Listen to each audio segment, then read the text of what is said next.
All right, so here, now I've changed camera views because I'm on my working desk. I have what I printed. There goes page 1, there goes page 2, and then I have these things right here, which are laminating pouches.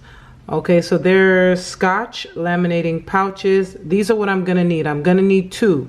I'm gonna need 1 for each sheet of paper. Now I have my papers, my laminating machine. This is a Scott laminating machine. I'm gonna turn it on. Well, here's my front cover, and this is a pouch. This is a laminating pouch.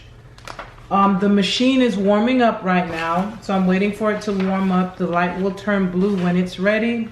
I just open up this pouch, and keep in mind you can do it 2 ways. You can do it this way, or you can use card stock. So it's in the pouch, and I'm going to push it through the pouch. It's turned blue, so it is ready to go.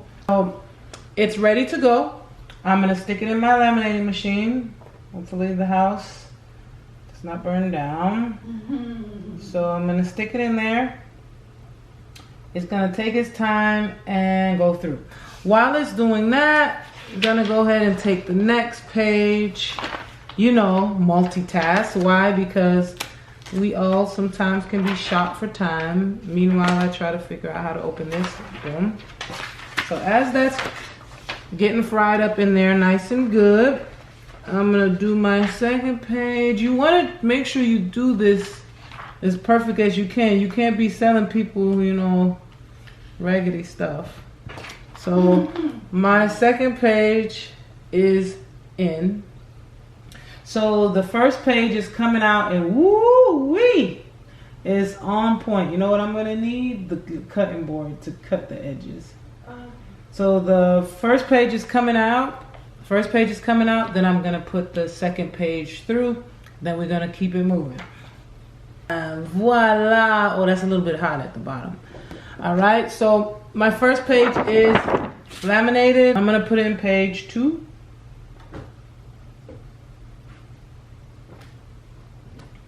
When I first got this machine, I was so scary. I was like, oh my goodness, it's gonna burn. It smells a little burnish sometimes. I was just all over the place. With laminating, I am gonna use, I got the little machine, I forgot what it's called, where it slices off the edges. So I am gonna take off, not because it's my book, I might be a little bit loose, you know, with this part. Nope, I learned my lesson the first time, don't do that.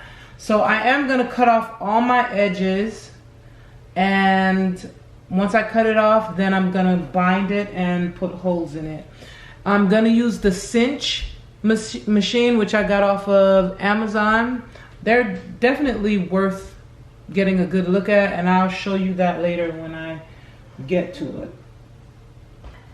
There we go, right? So page 2 is in the laminator. So now I got a little sustenance to my pages. Now it is time to turn off my laminator because I no longer need it. Now it is time to cut the edges off, right? This is 8.5 by 11. All right, so I got my little slicer thingy, and I am going to size it up. Now this machine, it has, you know, numbers everywhere, so I'm able to do it evenly. I'm gonna come down and wham. All right, just take my edges off, you know, make the book neater. You know, if you're talking about, you know, possibly making a profit off of it, you do want to be as, you know, as professional as you can be. You know, so boom. I'm taking off all those extra laminating edges. All right, so now as you can see, there are no edges on my 8.5 by 11 paper. I'm gonna do the same thing with this. Didn't know if I needed to record it, but I figured I would. You know, don't like when videos are missing anything. I'm hoping that I remember everything for everyone. I love sharing knowledge. I'm not stingy. You know, go and do what you're doing. No need for me to keep this good information to myself. All right, so I have my two 8.5 by 11, the front and the back, and I am ready to move to the next step.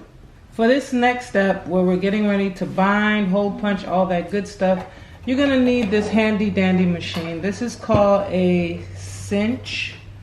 All right, I got mine's on Amazon. It's a very interesting device.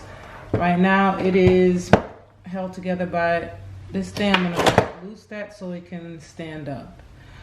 I did not want to read the directions to do this, so you can follow what I'm doing because I wouldn't want to put anyone through that.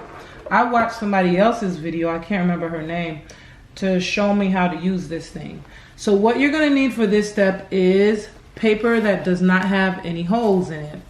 So I got some sheets of paper that I'm going to be using. I still have the front and back cover, and these things are coils.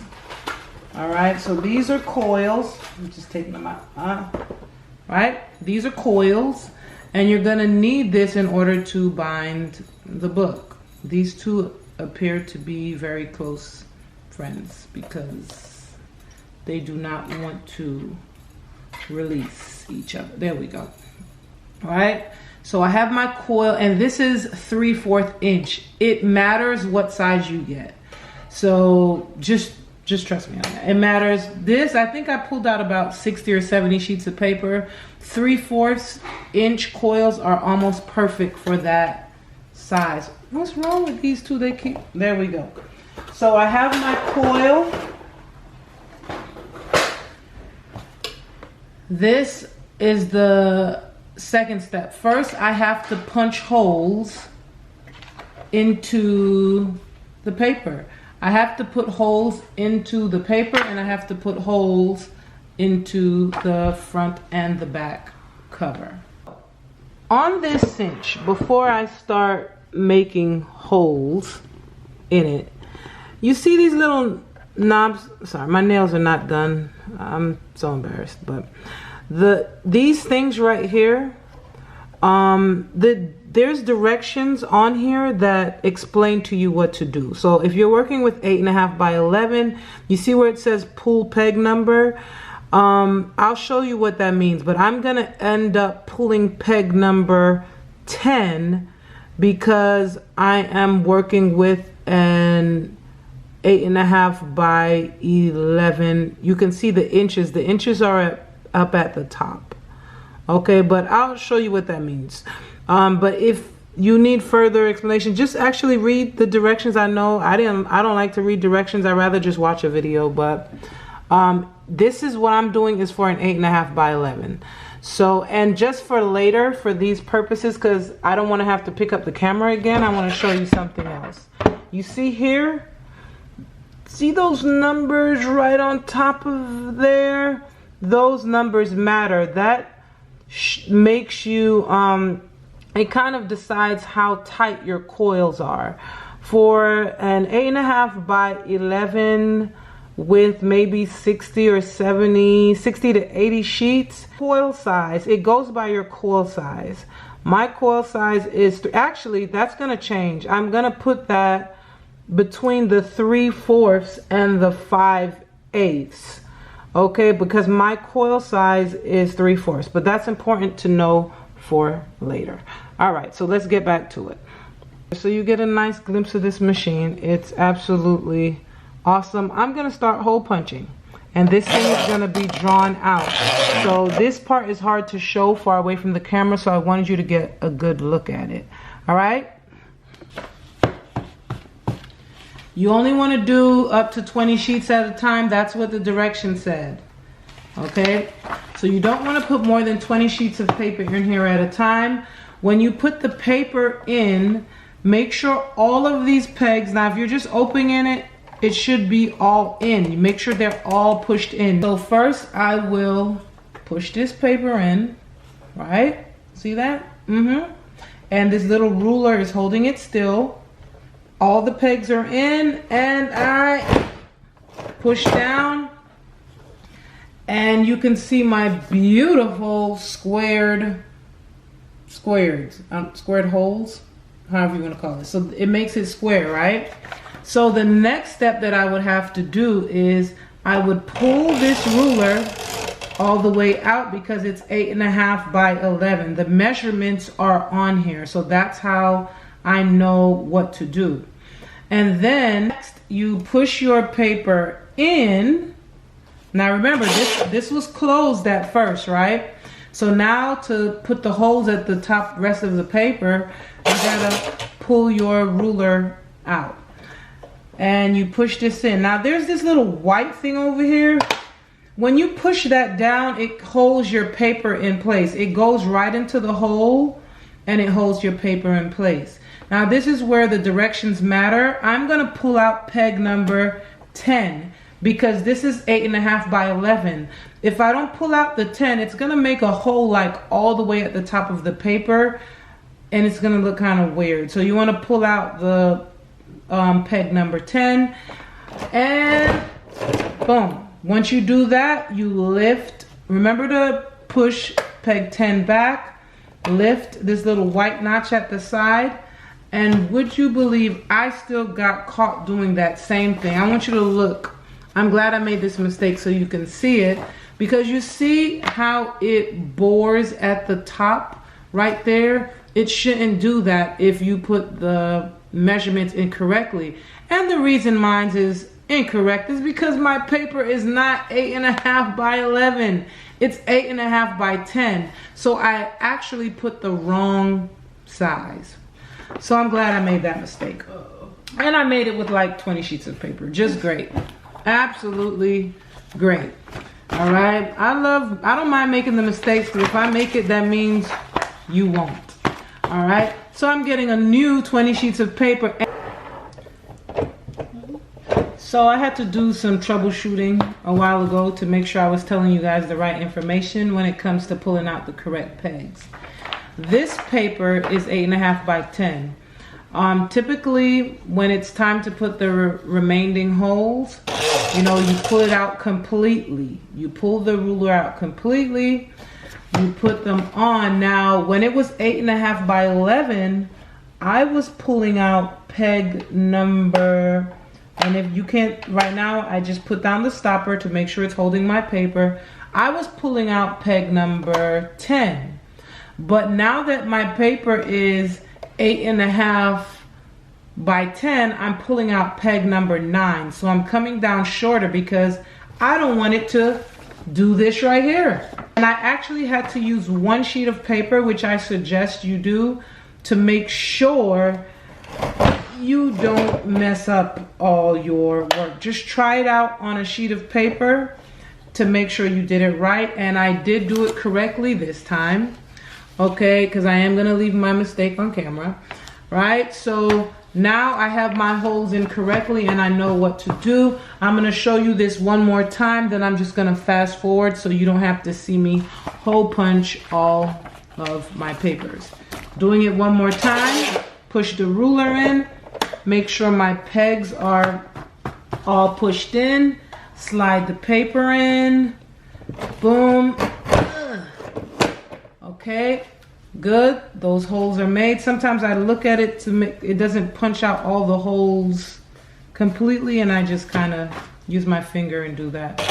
Pull the ruler all the way out, put your paper in, put down the little white stopper thingamajiggy, pull out peg number 9 because this is 8.5 by 10 paper. Go ahead and hole punch, lift the holder. Again, my pages are done perfectly. Make sure you hole punch on the right side because I was sure enough about to do it on the wrong side. All right, make sure you put it in on the right side and hole punch. Bring that ruler completely down. Use your stopper. Pull out 9 just like you did. Wait, they almost got me. Pull out 10 because the cover is 8.5 by 11. Listen, if I make a mistake, whoo, thank goodness. All right, so that's perfectly done. And then the cover, making sure you do it on the right side. That's on this side. I'm gonna push back in 10, hole punch, fully out. You know, as you do it more, you start to get a little bit faster, you know. And voila, all my pages are hole punch. It is now time to move to the binding. Here's my 3/4 inch coil. Now these little things on the side of the cinch, you know what, I wish someone had made this clear to me. Let me show you so that you know what to do. All you do is you just hang them right on, just like that, okay? You just hang it on there. You wouldn't believe the amount of research I had to do to figure that out. Okay, so you just hang they hang right onto the little white thingies, hook thingamajigs that are there. That literally stands there just like that. And now I'm gonna slide the paper on. You must put the covers on correctly. First you wanna put on the paper, not the back. Ooh-wee, how many coils did I lose doing that the wrong way? I know. How many did we just mess up? Okay, so you first gonna put this paper on. Here's the trick with the front and back cover first. Now this is how you're putting them on. First you put on the front cover. They're facing each other, right? You put on the front, then you put on the back. That's how you put the covers on. First again, you put on your front cover, then you put on your back cover. They're facing each other. Okay. Just like that. So now you have all your pages on and you are going to lift it up, right? Because now it's time to go ahead and, I think it's called singeing. If I'm wrong, well, it's my video, nobody won't know, huh? Right? To do this part, you just hold it and you want to put these against the back. Now before I singe, is it singe? Singe it? Cinch it, you want to push down on this button, and remember I showed you these numbers earlier, and I'm going to put mines between 3/4 and 5/8. This is for the size 3/4 coil. You want to make sure that the bottom and the top is touching the back of the machine. And when you're ready, this is always the scariest part for me because I'm like, please don't mess my book up. Don't mess it up. Once you get here, get those fingers out of the way and you push down, but be gentle, guys, because I was a little rough and I almost took myself out one day. It's closing my book. Now, if I wanted this to be a little bit tighter, I would move the knob down. So instead of being between 3/4 and 5/8, maybe I can put it at 5/8 or between 5/8 and 1/2. I'll see how it looks and then I'll make a decision once I'm finished. All right, push that down nice and gentle. All right, and this is not so bad. All right, this is not so bad. This is how it looks. I wouldn't mind it being tighter, but this is actually decent. So I'm gonna leave it the way it is. Okay, and then once you do this, you just flip it over. You flip that page over and look, guys, you have your book. Right, you flip, boom, boom, the pages fit inside and everything. Isn't that wonderful? And I think that's it. Am I missing anything? I didn't even have to cut. Now, no, somebody else won't tell you, but I'm gonna tell you. Listen, the cover is 8.5 by 11, so all my 21 holes are inside of the coil. But on the inside, look what happened. On the inside, because this paper only has 20 holes, it could not go inside of here. So it's kind of like weird. You know, I'd have to figure out how to fix that. Maybe putting another hole will not fix that. So that's a very interesting thing that I would brainstorm. But so basically my paper is not in all of the holes. So that's something I'd have to figure out. But for now, this is basically how it's done. It looks good. You can't tell what's happening. I might have to cut off this last coil so that the book does not look like it's going through something. All right, hope this video helped. Like, comment, subscribe. What they be saying? Share. Like, comment, share, subscribe. Let me know if I missed something so I can answer it. I did try to remember everything. It is like 12:08 a.m. right now. Okay, I am gonna do another video that shows how to make a book, but how to do it with cardstock. That means the cover is like on cardboard. It's a little bit more sturdy than this. Ooh, that should be interesting because it'll be my first time doing it, and that's gonna be a show. So I'll see you then.